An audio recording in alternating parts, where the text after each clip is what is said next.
This is the download from Sounds Profitable, your daily source for the essential news in the business of podcasting. I'm Gavin Gaddis.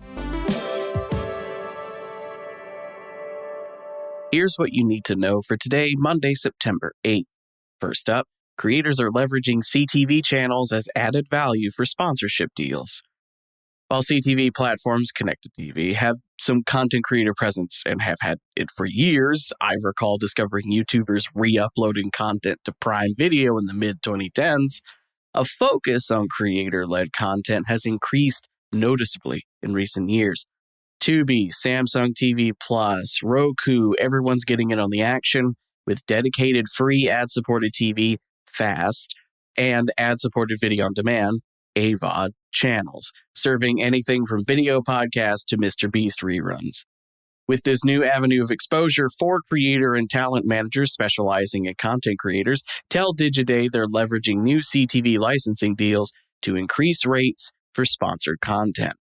With more exposure and a wider audience comes more appeal to premium brands, as well as the value add of baked-in sponsorships appearing on multiple platforms instead of just YouTube or just Spotify.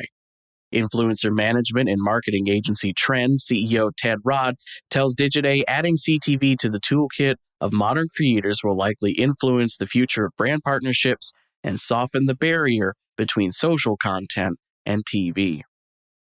Next up, Washington's digital ads tax goes into effect on October 1st. What could go wrong?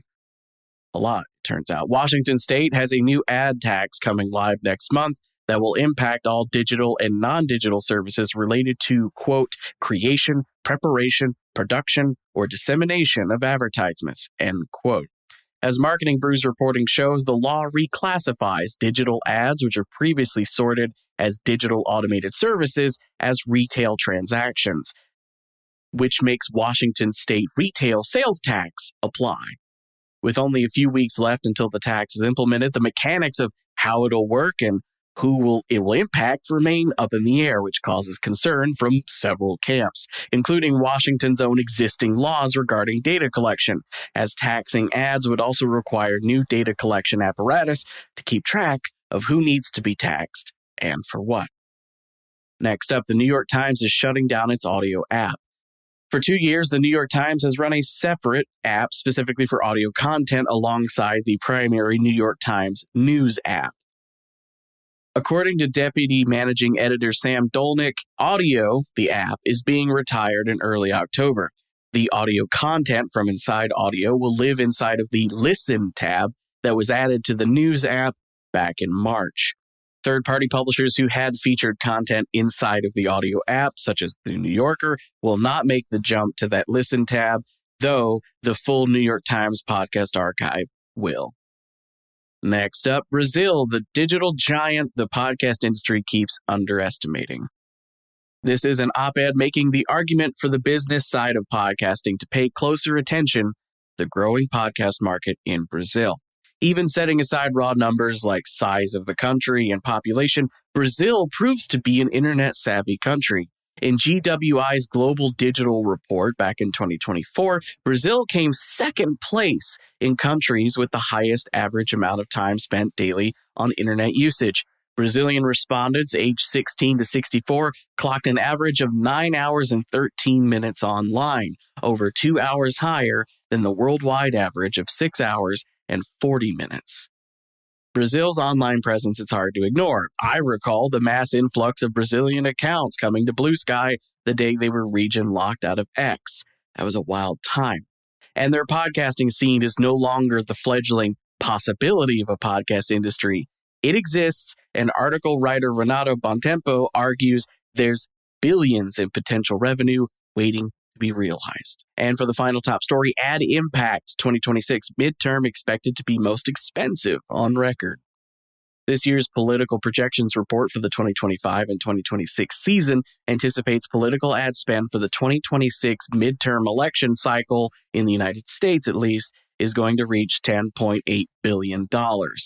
While a slight decrease from 2024's presidential election peak, it represents a 21% increase in spend over the 2022 midterm election races.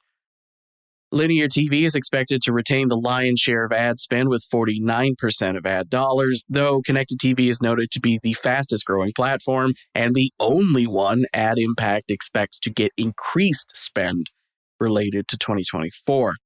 Given 2024 is now firmly codified as the United States' first podcast election, I could think of another medium that's likely going to see a spike in political ad spend next year. As for the rest of the news, I got a webinar for you Thursday, September 18th at 1 p.m. Eastern Standard Time. You can mark your calendars for a Podscribe and Ad Age presentation, which will be a free webinar on podcasting's ROI revolution. Speaking of Podscribe, their monthly industry rankings has been updated for September, including New Heights' big chart bump that came along with that Taylor Swift album announcement. Broadcast Dialogue has a new piece covering the Podcast Landscape 2025 data, including signs of podcasting industry as a whole's maturation.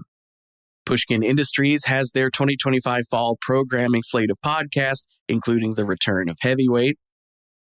Kentucky Governor Andy Beshear has signed a deal to bring his podcast over to the SiriusXM Podcast Network, with his show broadcasting on the Progress Channel 127 and SiriusXM acquiring global ad sales rights to the audio version. Podcast One has reached a total of 207 podcasts, with the addition of review comedy show Beach Too Sandy, Water Too Wet, and sales rights to Sam Roberts hosted Not Some Wrestling. And finally, Zeno Media has announced the launch of Zeno Plus, an AI-powered broadcast toolkit for both radio and podcast production, distribution, and monetization. Be sure to check out the links to every article I talked about today using the handy-dandy link in the show notes, which will take you directly to today's episode page on soundsprofitable.com. Or if you want to go there yourself, head over to Sounds Profitable, mouse over to the download section, and you can find the pages for every episode. You can even subscribe to the newsletter while you're there. The download is written and produced by myself, Tom Webster, and Brian Barletta. For Sounds Profitable, I'm Gavin Gaddis. I'll see you tomorrow.